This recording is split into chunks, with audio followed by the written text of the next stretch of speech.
샬롬, 좋은 아침입니다. 2026년 1월 9일 매일 성경 순서에 따라서 창세기 6장 1절부터 22절까지 말씀을 함께 묵상하고 기도하는 시간 가지도록 하겠습니다. 오늘 말씀의 제목은 너는 가서 방주를 만들라입니다. 창세기 6장은 이 인간의 죄악이 더 이상 참아낼 수 없는 그 존재까지 이르러서 온 세상을 향한 하나님의 엄중한 심판이 결정되는 그런 전환점을 다루고 있습니다. 그러나 그렇게 심판의 멸망 예고 속에서도 하나님은 노아라고 하는 한 사람을 통해서 하나님이 준비하시고 구원하신 길이 예비되어 있다는 것을 보여주시게 됩니다. 먼저 하나님의 아들들과 사람의 딸들이 무분별하게 결합하고 영적인 질서가 파괴되는 것을 볼 수 있습니다. 또 하나님이 이것들을 바라보시며 한탄하시는 것과 심판을 선언하시는 것, 세상에 가득한 죄악을 보시고 하나님이 마음 아파하시는, 그래서 온 지면에서 숨이 붙어있는 모든 생물을 물로 쓸어버리시기로 작정하시게 됩니다.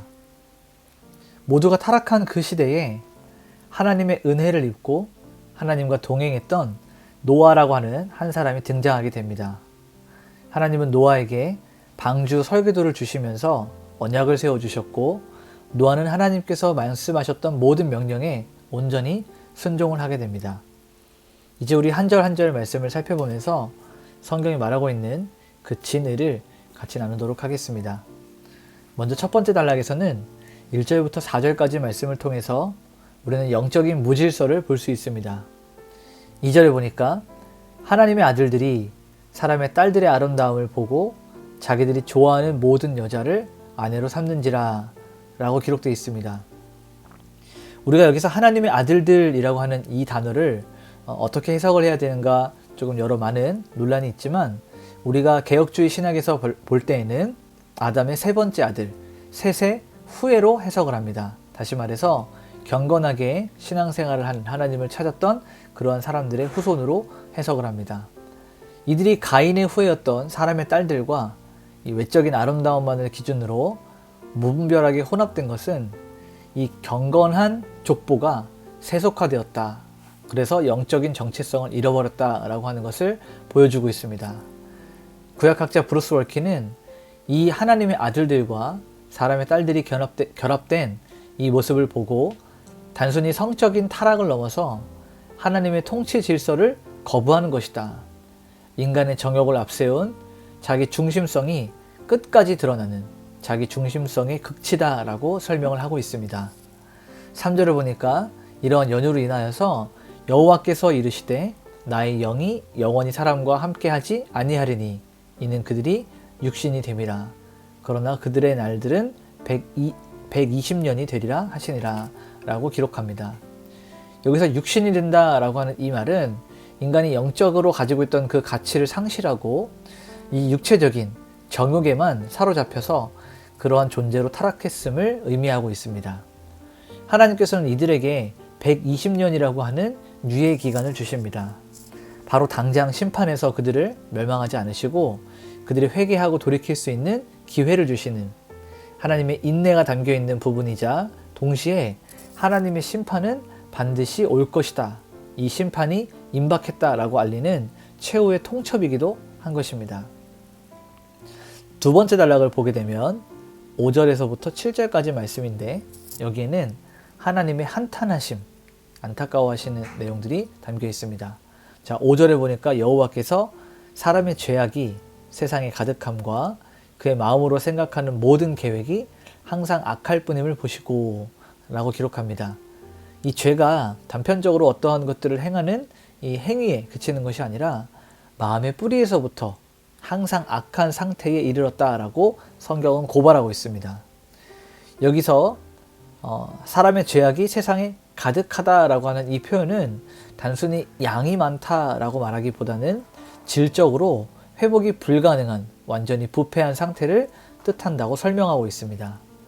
6절을 보니까 땅 위에 사람 지으셨음을 한탄하사 마음에 근심하시고, 자, 이렇게 기록이 되어 있는데, 하나님의 한탄하심, 이것은 인간처럼 후회한다는 뜻이 아닙니다.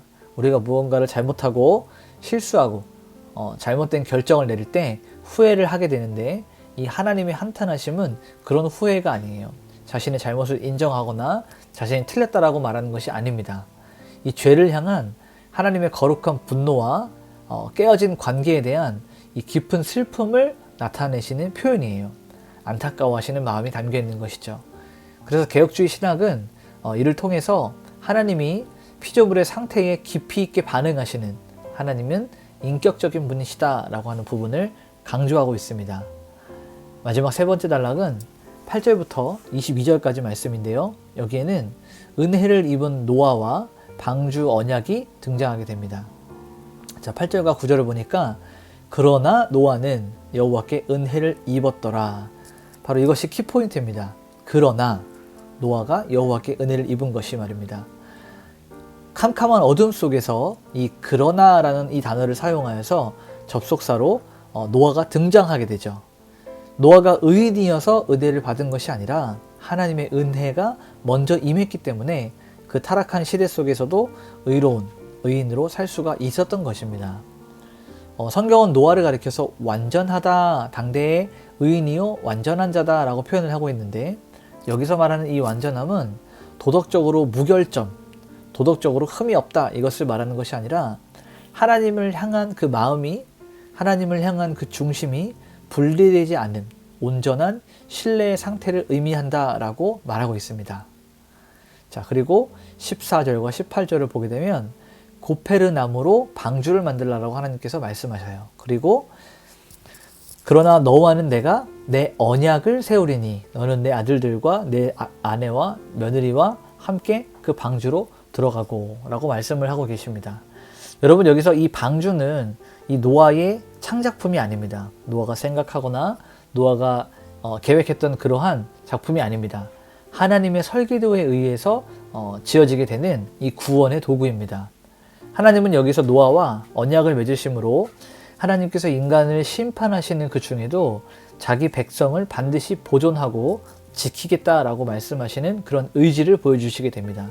그래서 이 방주는 나중에 신약시대로 넘어와서 하나님의 이 땅을 향한 심판으로부터 우리를 보호하시는 예수 그리스도의 완벽한 모형을 그려내고 있습니다.